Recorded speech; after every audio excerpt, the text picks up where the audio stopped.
burn down chart. Let's walk through this. All right. So a burn down chart is a graphical representation of the work remaining versus the time left in a time box. Sounds confusing, but it ain't. Here we go. So a sprint, let's think about it. How much time they usually give us, right? 2 weeks if we're the dev team to do the work. So we have a certain amount of work to do. We got 2 weeks to do it. We know we got to get down to 0. So if we're starting up here and we got to go down to here, jibba-dibba-dibba, that's the burn down. Here we go. All right. So here's how it could look. Let me draw little circles and squares and all kinds of jazz. So we're saying, hey, there's a 10-day sprint. Sweet. We start with this many things, this many story points or this many stories, whatever you want to call it, whatever. We know we got to get down to 0. So we're going from about 27 down to 0. So here's the blue line is like the theoretical each day steady slope down to 0. Burning down, my friends, right?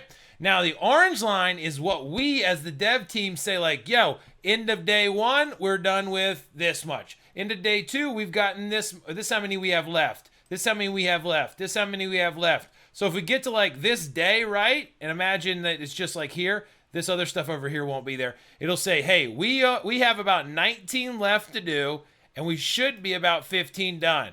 So are we in a good spot, you and me and the dev team? No, we're a little behind, right? So we need to get on figuring out what the deal is and get it going. That's what we need to burn down. So it's a visual way to show progress so that we can kind of status ourselves, rally, get it done, have communication, and keep it rolling. All right. So what it usually happens if we don't have this is a little bonus for you, is that work, just kind of goes. We don't show it. We don't think about it. Then at the end, we're like, oh my God, I got to finish. Jibba-dibba-dibba-dibba, down to the end. All right. That's what it is. Everybody's a mad rush at the end. We're trying to stay away from that, okay? So we want to work it down progressively so that we can have the conversations progressively to say, yo, what do we need to do to get better? All right, what do we need to do? Remove roadblocks, to collaborate, to test, to get it going so that it's not a mad rush at the end. Got it? See ya.